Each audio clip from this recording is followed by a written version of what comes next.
paalipin sa magsamantalahan ng isang pari. Basilio, Santa Maria ng Buhay, huwag ko sana magkatotoo ang aking masamang panaginip. O Basilio, ano ang aking gagawin? Salamat po. Ako si Paulita Gomez, ang pamangkin ni Doña Victorina. Batid ko ang hindi pangkaraniwan ang aking kagandahan. Hindi naman sa pagmamayabang, ngunit halos lahat ng kalalakihan sa aming universidad ay nauumaling sa aking kagandahan.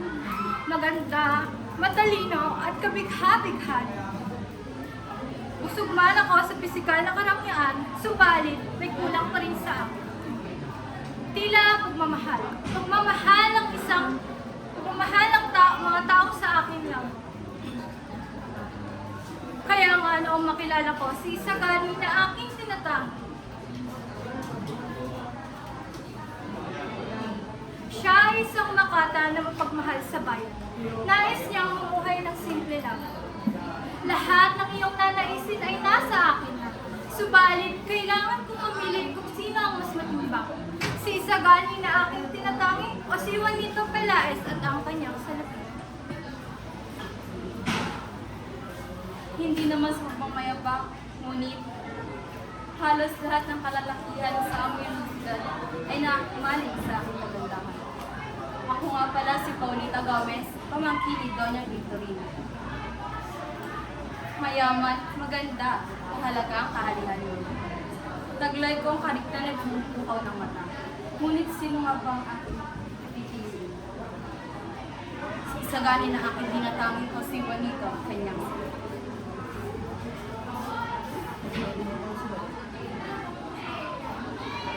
Ako si Don Tiburcio de Espadal. Dumating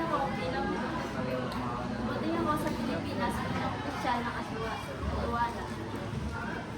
Ngunit napilay at nawala sa Pilipinas.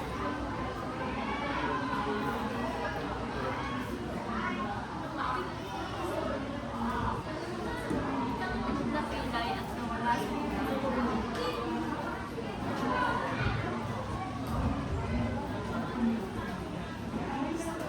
Nagpanggap ako bilang isang doktor at nagtaas ng sabihin.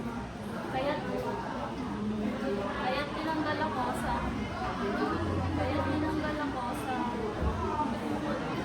kapisanan ng mga magagap.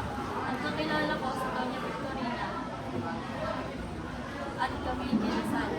Ngunit ang aking buhay ay puno ng pagkapanggap at puno ng pag-asa. Magandang hapon, buenas tardes. Good afternoon naman sa Ingles. Si Padre Damaso ba ang hanap nyo? Wes, wala na. Ako na ang bagong kura ng San Diego. Ako ang namamahala sa kurbento ng Santa Clara. O Maria Clara, oo, pinagnanasaan kita matagal na. At kung hindi dahil kay Ibarra, ay matagal ko na sanang nagawa ang aking pagkanais-nais na gawain. Eh bakit? Masama ba? Masarap ang bawal, di ba? Ako si Teresforo Juan de Dios, o mas kilala bilang Kabesang Tales. Ako ang panganay na anak ni Tandang Celo, at ako ay may tatlong anak na si Juli, Lucia at Talo. Ako, magsasakang may-ari ng lupain na inaangkin ng mga praye na walang magpakitang papeles naman sa akin. At wala kayong karapatang angkinin ang aking lupain at wala kayong karapatang ipagkait ito sa akin. Santo Dios, Santo Fuerte, Santo Immortal, Libranos, Señor de la Peste e todo mal. Santo Dios, Santo Fuerte, Santo Immortal, Libranos, Señor de la Peste. Magandang hapon sa inyong lahat. Ako si Juli. Kilala ako bilang isang mayaman at madasaling babae.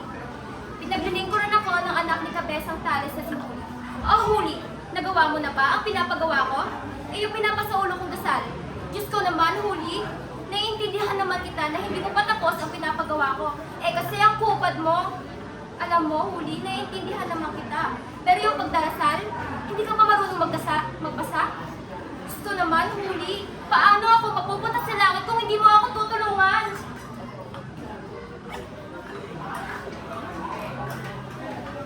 Ako si Padre Erine at ako ay isang paring Katoliko na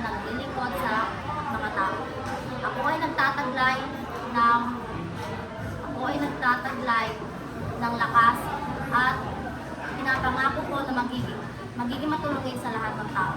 Bagamat ako ay isa sa bahagi ng sa simbahan, nauunawaan ko ang mga hinain ng mga mamamayan at itutulungan ko sila upang makapagsalita para sa kapakanan ng lahat. Ako si Ginoong Lids. Ako ay isang mayamang Ingles na nagmamay-ari ng isang malaking negosyo sa Maynila.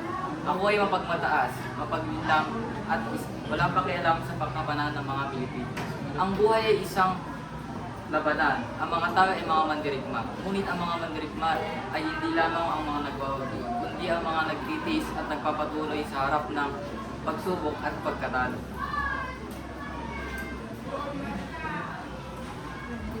Ako si Basilo, ang anak ni Sisa, kapatid ko si Crispin at ang kasintahan ni Ulit.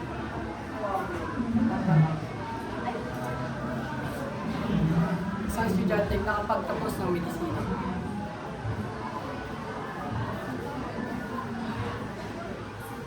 Ako si Gertrude. Ay,